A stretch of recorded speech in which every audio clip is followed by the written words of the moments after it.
Halo,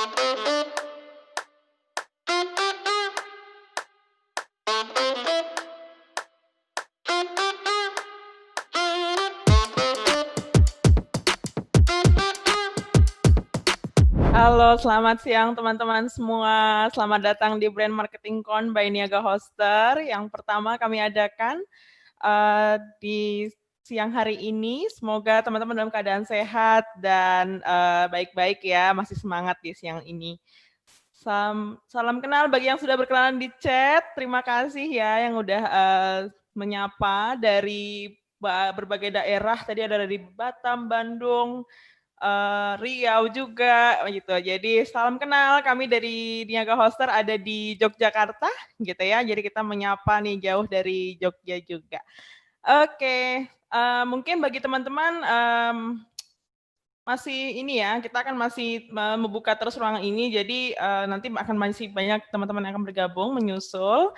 Oke, sebelum memulai mungkin kita ini dulu ya, perkenalan dulu kali ya. Oke, jadi saya Ayunda dari Niaga Hoster yang akan memandu jalannya sesi kita yang pertama untuk hari ini bersama nanti dengan Mas Dara Prayoga yang mungkin nanti bisa dipanggil Oka ya, dengan tema siang ini adalah Neuroscience of Content Marketing.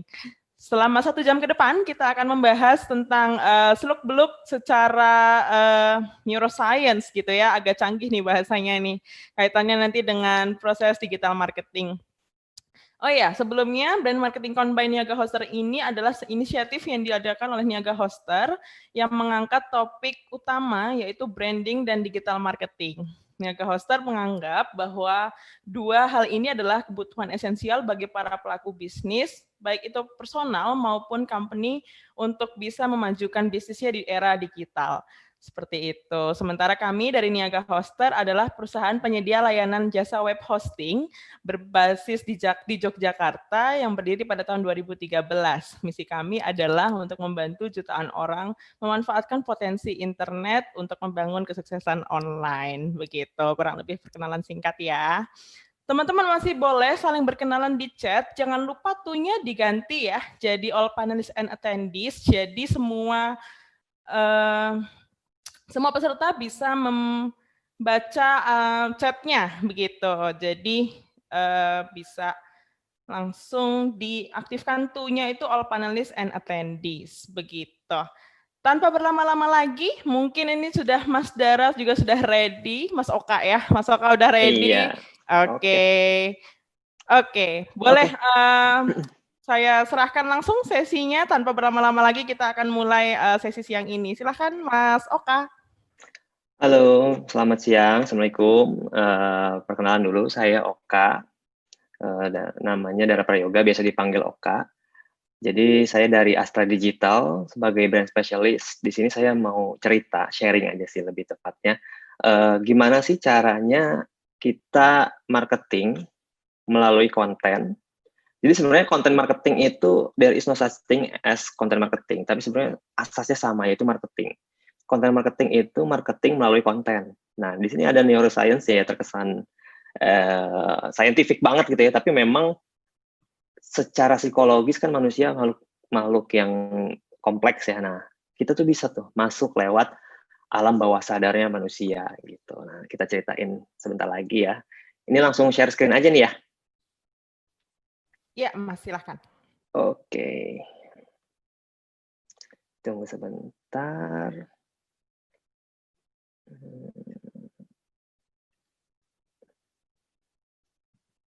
Oke, bismillahirrahmanirrahim. Teman-teman, thank you yang udah join. Langsung aja kita masuk ke pembahasannya. Jadi Neuroscience of Content Marketing.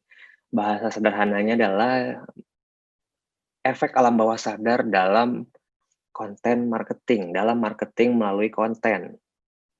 Sebentar, ini saya cek settingan suaranya dulu. Oke. Ya, langsung aja saya cerita ke cerita pertama nih ya. Nah, ada cerita soal toko anggur atau wine gitu. Jadi lebih dari 20 tahun lalu ada sebuah penelitian di suatu toko anggur. Jadi mereka tuh ngejual wine French sama wine Jerman gitu. Jadi satu wine dari Prancis, satu wine dari Jerman. Nah, mereka coba dalam 1 minggu itu mereka mainin musik ambience, latar musik yang stylenya tuh Jerman. Nah, di minggu itu wine Jerman tuh lebih laku 3:1. Terus dicoba lagi di minggu berikutnya, mereka coba puterin latar musik Prancis. Nah, di minggu itu juga wine Prancis lebih laku 3:1. Bukan cuma sampai situ poin menariknya. Poin menariknya adalah ketika pembelinya ditanya, gitu ya, kemarin kamu beli ini ya, apakah kamu terpengaruh oleh musik segala macam? Jawabannya mereka tidak tahu, tidak sadar. Nah itu kunci dari bahasan hari ini adalah kadang kita manusia itu tergerak atau melakukan sesuatu dipengaruhi oleh sesuatu yang mereka tidak sadari gitu. Dan disitulah celah kita untuk memainkan marketing untuk mempengaruhi konsumen kita atau calon konsumen kita itu dengan hal-hal yang tidak disadari. Gitu. Makanya disebut dengan neuroscience. Gitu. Cerita berikutnya adalah, nah ini pasti kalian tahu ya, dua brand ini adalah dua brand yang lumayan kompetitif gitu ya. Jadi zaman dulu tuh sempat ada Pepsi pernah melakukan blind test. Jadi mereka bikin blind test pecinta-pecinta minuman soda disuruh cobain minuman tapi dalam gelas polos gitu ya, tanpa memberi. Pada saat itu tuh hasilnya keluar 50% lebih itu lebih menyukai yang Pepsi justru. Nah, hasil penelitian itu pun dikeluarin dan akhirnya Pepsi penjualannya meningkat banget. Gitu. Terus Coca-Cola tidak tinggal diam, akhirnya mereka mencoba meramu minuman baru yang rasanya tuh ya nggak beda-beda jauh lah sama Pepsi. Mereka ngeluarin New Coke. Kalau misalkan ada yang pernah lihat atau bisa nanti searching gitu ya, ada New Coke, itu mereka sempat membatasi yang lama, tapi ngeluarin New Coke. Tapi dari efek itu, kan rasanya sama ya, kayak yang Pepsi. Harusnya kan lebih laku, gitu ya. Memang lumayan laku lah ibaratnya ya, sempat bisa nge-hold sedikit peningkatan si Pepsi. Tapi tiba-tiba ada gerakan dari fans beratnya Coca-Cola, bring back old Coke gitu. Jadi mereka nggak suka New Coke yang baru, gue mau Coca-Cola yang lama gitu. Ini kayak yang beda nih, karena kemasannya juga beda segala macam. Akhirnya mereka membuat lawannya dari blind test itu melek test lah ya, kalau bahasa melek test gitu ya. Jadi mereka bikin tes baru Pepsi dengan Coca-Cola, tapi bukan ditutup, nggak pakai gelas polos, tapi dikasih lihat ini tuh Pepsi, ini tuh Coca-Cola. Hasilnya apa? Ketika minum Pepsi, itu memang banyak yang menyukai rasanya, kayak ini enak nih rasanya. Tapi ketika minum Coca-Cola, itu 70% lebih tuh mereka suka banget Coca-Cola. Dan pas minum Coca-Cola itu menariknya adalah ada bagian dari otak mereka yang aktif. Emotional part-nya, bagian emosionalnya, bagian memorinya, dan bagian thinking-nya. Ketika digali lagi, kenapa? Karena ini. Jadi saat minum Coca-Cola, mereka tidak hanya fokus ke rasa, tapi gimana si brand Coca-Cola secara brand itu bertindak tanduk di dunia marketingnya. Ada koran, ada TV, ada majalah. Ya, kalau sampai sekarang ada internet gitu. Jadi ketika mereka minum, mereka nge-refer ke brand Coca-Cola. Langsung berasa seger, langsung berasa keren. Kenapa? Karena konten-konten marketing Coca-Cola seperti ini yang pertama banget booming itu waktu ya ini Elvis. Kata-katanya, saya sudah cium Elvis, saya sudah cium Marilyn Monroe. Sayanya itu mengacu pada botol Coca-Colanya. Itu ada bibir botol ya. Terus campaign mereka juga nih yang kiri bawah ada nama Indonesia unik.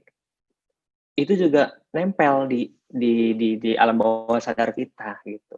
Kalau yang tengah ini buat yang belum tahu, zaman dulu tuh Coca-Cola dipersip sebagai karena mereka kandungannya sebenarnya nggak sehat-sehat amat, akhirnya mereka pakai perawat sebagai model apa tuh namanya, model iklannya gitu. Apalagi zaman perang ya, perawat itu sangat di rate sangat tinggi gitu. Terus ya simple kebersamaan. Jadi yang selalu mereka promosikan adalah kebersamaan dan sharing. Gitu. Jadi pas minum Coca-Cola tuh mereka bukan cuma mikirin rasa, tapi banyak hal positif lainnya itu. Kayak tadi kekerenan, warnanya, segala macam. Nah, ini ada lagi hasil penelitian dari Gerald Zaltman, itu dia di profesor di Harvard. 95% keputusan membeli itu dilakukan di alam bawah sadar justru.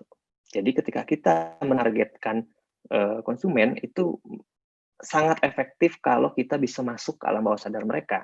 Nanti penjelasan lebih lanjutnya saya ceritain dia berikutnya ya.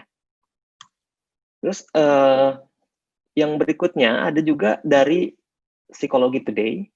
Ini ada PhD dari Amerika gitulah ya, Peter Noel Murray namanya. Nah, jadi dari fMRI itu menunjukkan ketika seseorang mengevaluasi sebuah brand, yang dipakai itu emosinya, personal feelings, dan pengalaman.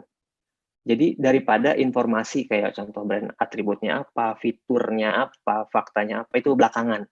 Yang pertama muncul itu adalah personal feeling dan experience. Makanya tadi benar, ini mendukung yang terjadi sama Coca-Cola dan Pepsi tadi. Saat minum, yang muncul duluan adalah personal feelings, experience.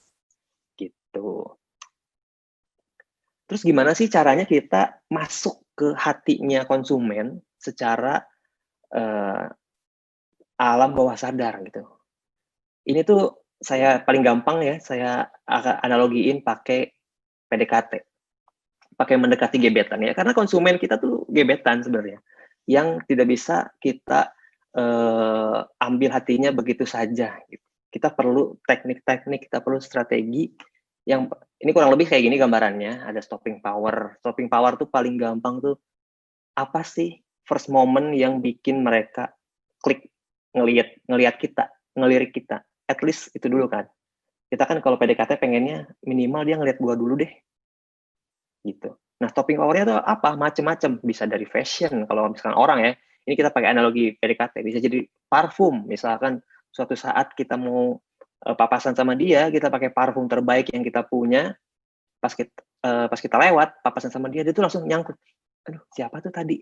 Gitu. Nah, itulah stopping power. Nah, untuk berikutnya kita jelasin di berikutnya ya. Nah, ini ada hubungannya dengan branding nih. Karena neuroscience itu kita nggak mungkin sekali aja udah langsung sukses. Jadi branding itu maraton. Sedangkan tadi fitur, promo, informasi segala macam yang tadi disebut ini fakta ya, itu tuh sprint. Kenapa kita harus melakukan content marketing yang bisa menembus neuroscience atau bisa kita sebut branding? Karena branding itu maraton, jangka panjang. Kalau sprint, kita ambil contoh ya, sprint itu fitur, promo. Contoh paling nyata adalah Snapchat. Ada yang nggak tahu Snapchat, bisa nanti googling dulu. Snapchat itu aplikasi apa namanya ya kayak Instagram Stories dulunya. Cuma dia khusus video doang. Dulu sempat booming, tapi saat di copy fiturnya oleh Instagram, jadi ada Instagram Stories, itu langsung mati secara seketika di Indonesia terutama ya, di seluruh dunia lah sebagian besar. Akhirnya Snapchat itu langsung tumbang karena mereka hanya mengandalkan fitur dan promo.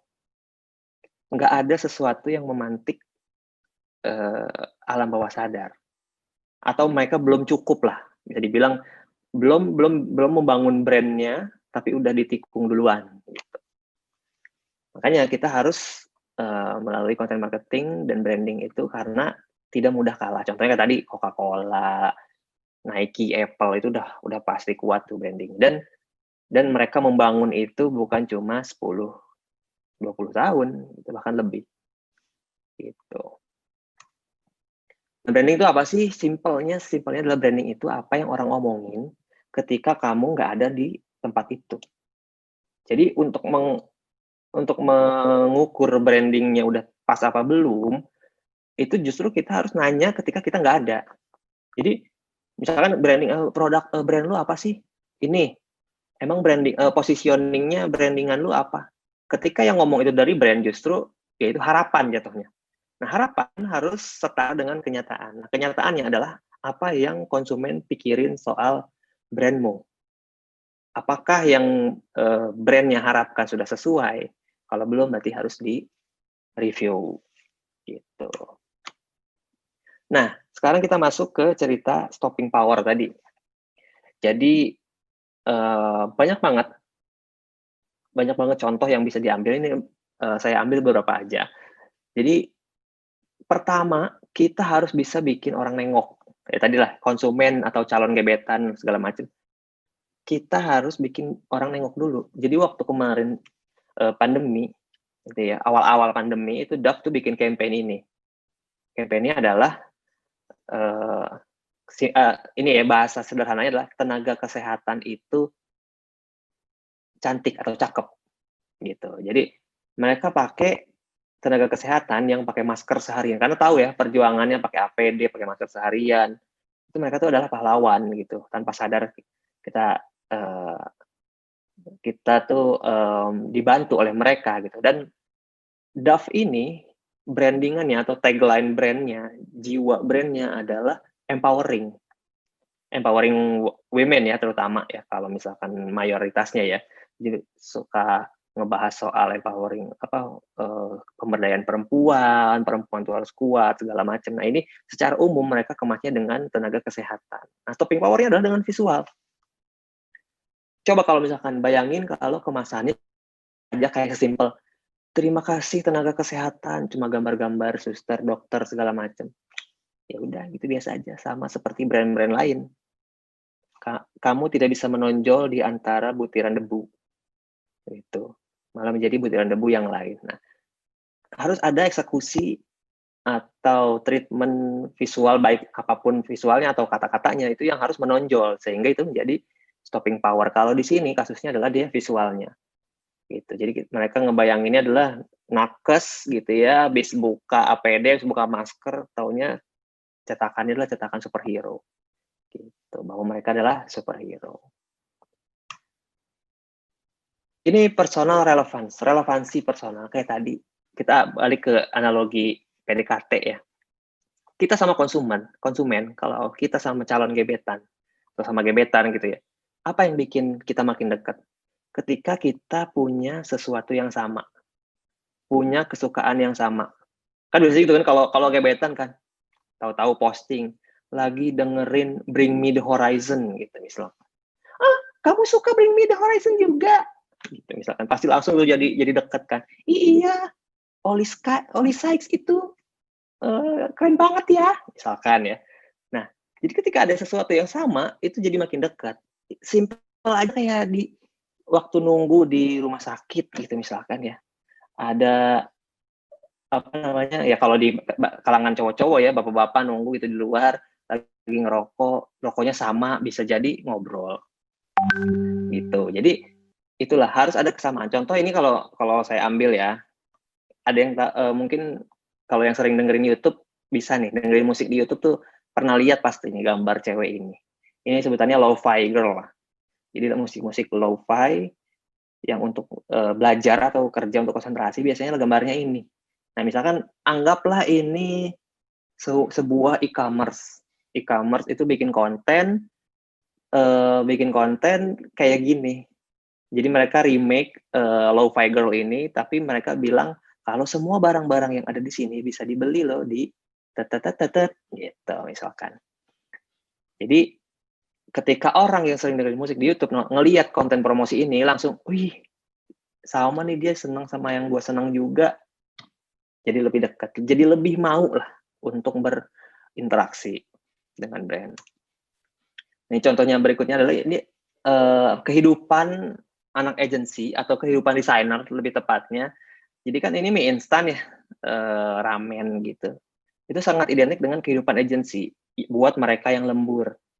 Gimana sih cara deketin orang-orang yang suka lembur? Adalah revisi, ya kan? Akhirnya mereka bikin konten iklan yang bercerita tentang revisi. Jadi desainernya udah bikin yang sebelah kiri bagus, clean, taunya dapat feedback nih, dapat revisi dari atasan atau dari kliennya. Harus begini, harus begini, harus begini, revisinya tuh nggak masuk akal. Kadang begitu ya. Kadang revisi dari klien banyak yang nggak masuk akal. Akhirnya cuma di sini mereka pusing-pusing lah, udah turutin aja semua. Akhirnya jadinya sebelah kanan, jadi komedi. Ketika ads ini naik, ketika iklan ini naik, semua yang pernah kena revisi jadi dekat, gitu kan? Bahkan revisi skripsi pun masuk, gitu. Jadi di sini sekali dayung mereka bisa dapat banyak. Wah, ternyata si Nisin ini mengerti banget kehidupan anak agensi, anak kuliahan, gitu. Jadi mereka lebih, wah iya nih gue ntar kalau lembur lucu nih kalau makan ini, gitu. Terus attention to details, ini banyak macamnya. Salah satu atau salah dua faktor utama adalah warna dan penggabungannya dan kombinasinya. Kalau misalkan di digital, itu setahu saya memang diutamakan kita pakai kontras atau striking color. Atau kalau mau adem sekali. Intinya adalah coba diharmonisasinya itu dimainin yang lebih enak. Bahasa sederhananya adalah ngatur feed-nya yang enak gitu kan. Kayak kenapa selebgram tuh pada enak dilihat profilnya ya, selain mereka cakep ya, tapi memang mereka ngatur feed-nya tuh benar, pakai warnanya tuh benar. Hindari warna-warna dominan cuma putih doang misalkan gitu. Kalaupun hitam masih bisa, hitam tapi yang classy gitu, pakai font-nya yang tegak gitu ya, yang kalau misalkan contoh kayak Apple deh, Apple pernah bikin video iklan warna hitam doang, ada kata-katanya. Cuma mereka mainin font-nya tuh yang keren-keren, terus treatment-treatment keluar huruf-hurufnya itu keren, dan musiknya mendukung. Jadi di sini nanti ada psikologi warna.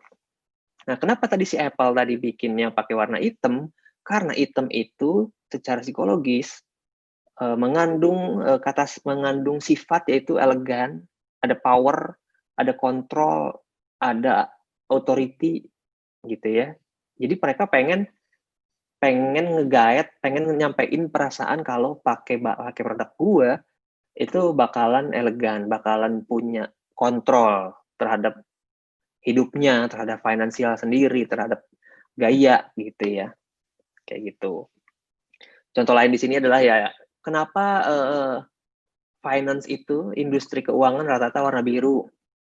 Karena ada loyalty, ada kejujuran, ada security, ada trust, ada kepercayaan, ada tanggung jawab. Makanya biru. Gitu. Sama juga dengan make up, kenapa merah? Ada juga. Karena ya itu tadi, passion, energi gitu ya. Nah, ini bisa nanti, ini sebenarnya banyak sih, bisa di-searching aja. Nah, berikutnya adalah dalam PDKT, kita melibatkan emosi. Ya, emosi itu bukan cuma marah ya, emosi itu sedih, senang, penasaran, takut. Jadi harus melibatkan emosi, gitu ya. Jadi, ketika kita melibatkan emosi, itu selain nengok, mereka stay. Contoh iklannya ini, iklannya WWF yang ini. Stop climate change before it changes you. Jadi mereka selain pakai kata-kata, change-nya ini bermain nih, change-nya 2 kali dimainin kata-katanya, ditambah visualnya ini yang bikin takut. Kalau kita bermain-main dengan climate change, bisa jadi kita kayak gini, gitu. Kasarnya sih gitu. Ini contoh berikutnya ya, yang involve emotion, yang saya yakin banyak dari antara kalian yang relate, yaitu ini. Pasti pernah nih kemarin lihat heboh-heboh ini. Jadi ini adalah involve emotion. Jadi saya akui, Joska ini memang bagus secara content marketing. Terlepas dari produknya bagaimanapun ya, dari CEO-nya bagaimanapun, tapi content marketing mereka dapat masuk ke alam bawah sadar. Ini involve emotion banget. Emotionnya macam-macam. Ada. Ya sederhananya adalah dasarnya adalah fear. Tapi fear-nya bisa jadi ke kekhawatiran, bisa jadi ke kekesalan gitu. Jadi dasarnya adalah fear. Karena kalau keuangan ya, industri keuangan kan adalah ngomongin ketidakpastian masa depan. Nah, ini adalah salah satunya. Gitu. Jadi dari sini, padahal ini treatmentnya cuma gini doang loh, cuma tabel doang di capture, simple, tapi bahasannya dapat. Gitu. Terus berikutnya lagi info emotionnya adalah, ini contoh dari Amazon. Amazon selalu, bukan selalu ya, jadi untuk di bagian terutama yang mereka up banget produknya, sebagian besar tidak menampilkan harga duluan. Seperti yang tadi saya bilang di hasil penelitian tadi, ketika mengevaluasi sebuah brand, orang itu menggunakan personal experience dulu, terus feelings dulu, baru kemudian atribut atau informasi atau fakta. Sederhananya gini, orang belinya pakai hati. Otak itu cuma pembenaran. Orang jatuh cintanya karena hati. Tapi jadi-jadiannya atau jadi nikahnya karena pembenaran juga di otak. Kan gitu. Hati itu apa sih contohnya kalau kita dekat sama orang, pasti nanya kan, dia kalau pacaran kayak gimana sih? Emang mantannya ada berapa sih? Emang udah ngapain aja sih sama mantannya kira-kira? Terus kata teman-temannya emang apa? Terus kalau terus orangnya sombong kah ya? Takutnya gue mau ngedeketin dia nggak respon. Nah, ini adalah yang di kotak merah. Yang perlu dijawab dulu. Pertanyaan hati. Jadi pertanyaan hati dulu. Karena ketika, contoh ya, ini kan coffee maker mahal ya, juta-jutaan. Pas kita mau beli, itu pasti pertanyaan hatinya adalah di kotak merah ini. Ini berapa yang komen ya? Berapa yang review ya? Bagus nggak sih barangnya? Terus kalau gua nanya, terus kalau aku nanya, itu bakalan dijawab nggak ya? Kan kita gitu ya, kalau kita mau online shopping itu takutnya slow res lah, takutnya kita nanya nggak dijawab lah. Ini mereka kasih tahu, ratingnya 4 bintang dari 5. Yang nge-review 5.000 orang. Terus kalau ada yang nanya, ini udah 1.000 orang nanya, 1.000 orang lebih yang nanya, dijawab semua. Nah, pertanyaan hati kita terjawab, terciptalah apa? Secure, aman. Ketika udah merasa aman, ditambah lagi di sini first best seller di coffee machine. Wah, itu udah aman banget. Ketika udah aman, atribut-atribut yang berdasarkan fakta itu jadi nggak masalah. Ini harga segala macam masih nggak masalah. Dan bahkan di harga pun mereka masih ngasih keamanan. Contoh, harga 74,99. Ini kita tahu lah ya, kenapa tulisnya 74,99 bukan 75 ya, karena secara psikologis angka lebih kecil lebih merasa murah. Ditambah lagi, kamu menghemat 17,414%, gitu-gitulah, 19%. Di sini ditambah secure lagi ke harganya. Nah, itu tadi kalau kita balikin ke contohnya PDKT gitu ya, kita udah klop sama dia, nyambung obrolannya. Kalau kalau ngomongin hal yang sama tuh excited. Nanti sehingga faktor-faktor yang hanya angka segala macam, hanya fakta itu bisa bisa diterima. Yang paling contohnya tampang belakang. Makanya kan kadang kita melihat cowok jelek jadian sama cewek cakep. Kita bertanya-tanya kenapa sih kalau nggak lucu ya kaya misalkan. Itu kan lucu dan karena lucu misalkan. Nah, kalau misalkan ternyata karena lucu berarti dia berhasil di bagian alam bawah sadarnya. Ketika pendekatan, ketika segala macam selalu berhasil bikin ketawa. Nah, kalau lucu udah beda tuh, itu mainannya udah harga. Ibarat kalau jualan udah perang harga. Susah ngalahinnya, perang harga. Selain tidak baik untuk diikutin, karena bikin rugi kita, karena memang ya tidak semua mampu untuk perang harga. Gitu.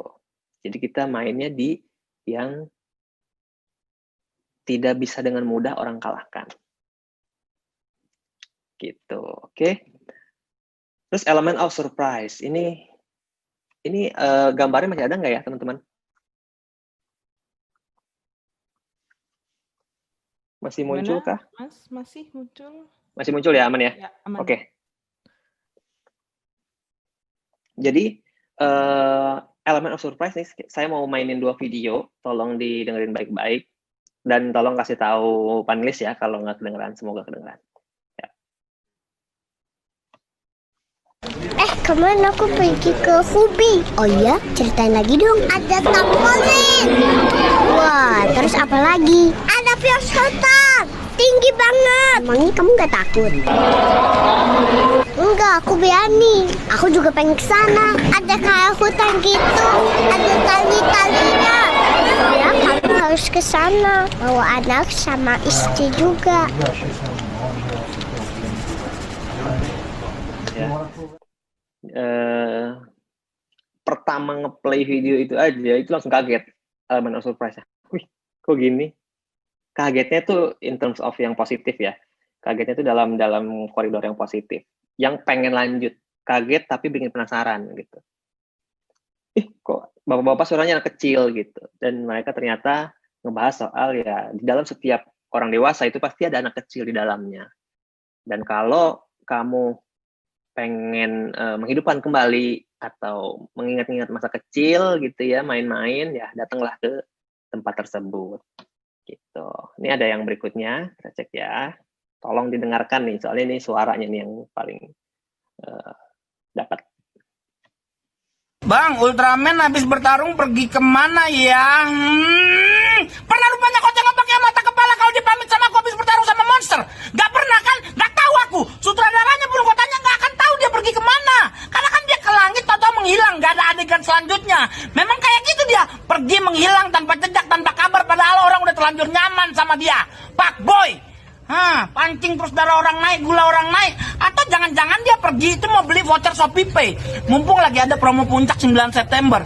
Jadi ada 9 kali promo kilat voucher Shopee Pay. Itu dia diskon sampai dengan 50.000 untuk pembelian McD, Burger King, C-Time, Alfamart, dan lainnya. Semua itu cuma Rp1. Jadi buruan beli voucher Rp1 kalian itu di deals sekitarmu di aplikasi Shopee. Ya udah pelan kali aku ini ngomong. Buruan jangan sampai kehabisan. Kena endorse. Ya, di situ kita bayangin ya, kita kaget karena promo, tapi akhirnya kita baik-baik aja gitu kayak. Iya, jadi tahu gitu informasinya. Karena kita udah nyaman. Ketika ditembak, itu jadi nerima, gitu. Oke ya. Nah, berikutnya adalah ketika kita mau menggait hati customer, itu kita harus bisa menjadi versi terbaik dari diri kita. Perhatikan tadi semua contoh-contoh yang saya kasih, itu eksekusinya tidak eksekusi, bahasa simpelnya eksekusi, atau semua output marketingnya itu nggak ada yang nanggung. Ya, ingat ini baik-baik ya. Ketika konten atau materi marketing mau nanggung, hasilnya akan nanggung. Ketika konten marketing mau bagus, hasilnya akan bagus. Gimana cara menilainya? Itu kamu bisa tanya sendiri dan tanya orang-orang yang masuk dalam kategori pembelimu, konsumenmu. Ini udah bagus gak sih kayak gini? Udah lucu belum sih? Kamu bakalan follow atau beli dengan sukarela nggak sih dengan konten kayak gini? Itu pertanyaannya. Yang bisa jawab adalah dirimu sendiri dan orang-orang yang masuk ke dalam kategori konsumenmu. Contohnya ada 4 brand ini. Ini paling kiri namanya Cash App. Cash App itu aplikasi keuangan di Amerika sana. Mereka berinteraksi layaknya, oh ya, sebelum masuk ke sini, jadi simpelnya gimana sih kalau ini untuk brand-brand atau owner-owner yang pengen bergerak di sosmed. Bertingkah lakulah sebagai influencer di sosmed atau platform tersebut.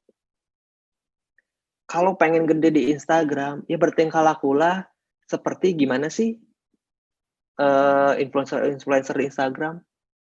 Kalau mau sukses di Twitter, bertingkah lakulah seperti gimana sih konten kreator atau influencer di Twitter bertingkah lakunya. Di TikTok juga saya gitu. Nah, contoh ini adalah Cash App. Cash App itu di aplikasi keuangan, dia bertingkah laku seperti desain artis. Makanya kan dia brand-brandnya di warna-warnain gini, dibikin. Jadi mereka merefleksikan, meresonansikan influencer desain artis. Yang kedua, Netflix. Oh, ini udah nggak usah diraguin lagi lah. Netflix itu bertingkah laku sebagai meme kreator. Meme kreator itu kan udah pasti followersnya banyak kalau di Instagram kan ya. Mereka bertingkah laku seperti meme kreator. Jadilah kayak gini. Apa sih perasaan yang pengen mereka sampaikan? Itu fun. Kalau lu pakai Netflix, lu bakal mendapatkan banyak hiburan. Gitu. Yang ketiga, Apple. Apple bertingkah konten kreator Instagram. Konten kreator yang gimana? Yang estetik, tapi eksperimental. Kalau diorangin tuh anggaplah kayak Chandra Liao deh. Estetik bagus-bagus, tapi tetap fun, tetap mereka tuh berkreasi terus. Contoh mereka bikin film pendek formatnya vertikal.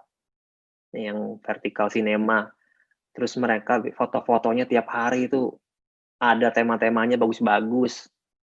Kayak gitu. Setiap mereka ngeluarin video, wah treatment teksnya keluarnya keren-keren. Nah, itu yang pengen mereka sampaikan, feel of tadi inovasi, terus creation, ya, kreasi, sama ya keren lah simpelnya.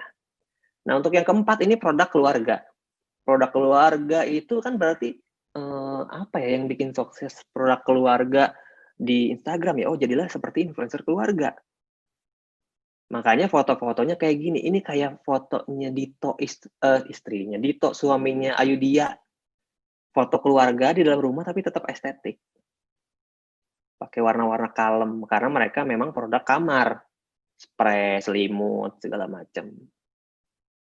Gitu. Mereka kebayang dari ketika melihat feed-nya, ketika melihat semua konten marketingnya, kita langsung bisa merefleksikan, oh iya kayak Ringo ya, kayak Rahel V-nya ya, itu kan influencer keluarga. Kayak Dwi Handa ya, gitu. Meskipun dia beauty, tapi ketika posting keluarga ya nggak jauh-jauh dari kayak gini. Estetiknya dapat, tapi hangatnya dapat. Dan eksekusilah dengan tanpa memberikan sedikit pun ruang untuk mediocrity. Tadi seperti saya bilang ya, ingat ya, ketika eksekusinya nanggung, hasilnya nanggung. Ketika eksekusinya pol bukan berarti ngabisin budget banyak ya, tapi pol tuh sedekat mungkin, selucu mungkin, semenghibur mungkin, sekeren mungkin. Jangan nanggung. Coba misalkan ya, kita ambil contoh. Yang kanan ini. Yang kanan nih, yang produk-produk keluarga. Bayangin mau bikin kayak gini, tapi pakainya stok foto. Foto dari Shutterstock gitu.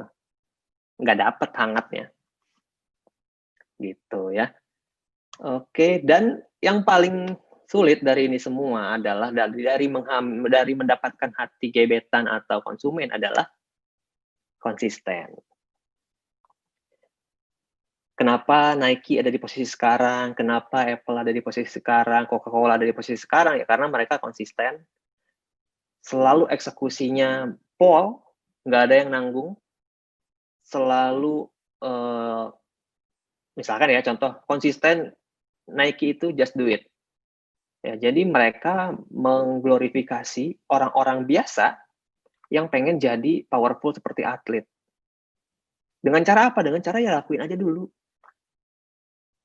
Makanya mereka iklan-iklannya tuh kayak bikin orang biasa seolah-olah selapangan dengan Ronaldo, selapangan dengan Neymar gitu misalkan zaman dulu ya, sekarang Neymarnya udah pindah ke Puma. Jadi gitu. Jadi mereka mengglorifikasi the feeling of people yang pakai produk mereka. Dengan pakai produk gua, lu seolah-olah sepanggung sama Ronaldo gitu. Itu yang paling berat. Sekuat apa konsistennya ya. Ini belum banyak brand yang bisa nyampe. Karena ya itu tadi. branding itu tidak ada kaitan langsung dengan pembelian. Cara mengukurnya harus ada riset lagi. Jadi misalkan dari branding yang kita lakukan selama setahun, 2 tahun, 3 tahun, impact-nya kepada pembelian itu harus diriset lagi secara terpisah. Kita hire lembaga riset yang bagus, kita kumpulkan sampel yang cukup dan mewakili, ditanya, apakah pakai atau beli produk kita tuh karena materi marketing kita, gitu ya. Itu yang challenging. Oke, saya Dara Prayoga. Terima kasih teman-teman perhatiannya. Semoga yang baik-baiknya bisa nempel di hati. Kalau gue nempel di hati dulu ya, nggak perlu masuk ke otak dulu. Nempel di hati, karena kalau udah nempel di hati, masih ada yang ragu, bisa baca-baca, baru masuk ke otak. Terus kalau ada yang jelek, mohon maaf. Ada yang kurang mohon maaf.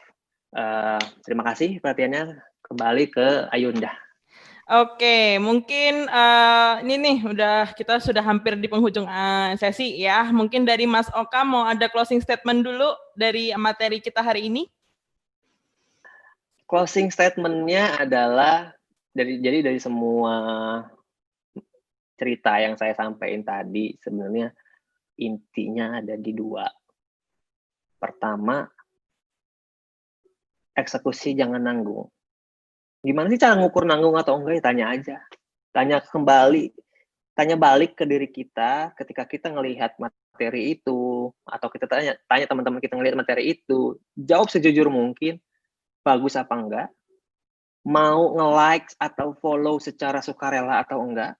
Karena banyak nih yang diukur dengan cara, kok follower nggak nambah-nambah, kok engagement segitu-gitu aja. Ditanya, mau nggak secara sukarela follow atau like atau komen di konten yang seperti ini? Reason to follow atau reason to engage-nya harus kuat, harus ada. Kedua, konsisten. Jadi, ya misalkan ya kita baru ngajuin, set, approve, segala macam, 3 bulan, ganti ke pengurusan, ganti total. Jadi kalau kayak gitu, dijamin bingung audiensnya. Jadi seandainya berubah pun, make sure berubah ke yang bagus, nggak nanggung-nanggung, yang eksekusinya mantap, dan konsisten. Gitu. Oke, great. Semoga teman-teman bisa ini ya, mendapat manfaat dari materi kita hari ini. Gitu ya. Terima kasih dari kami di Diagausan untuk sesi pertama ini. Sampai bertemu di sesi selanjutnya.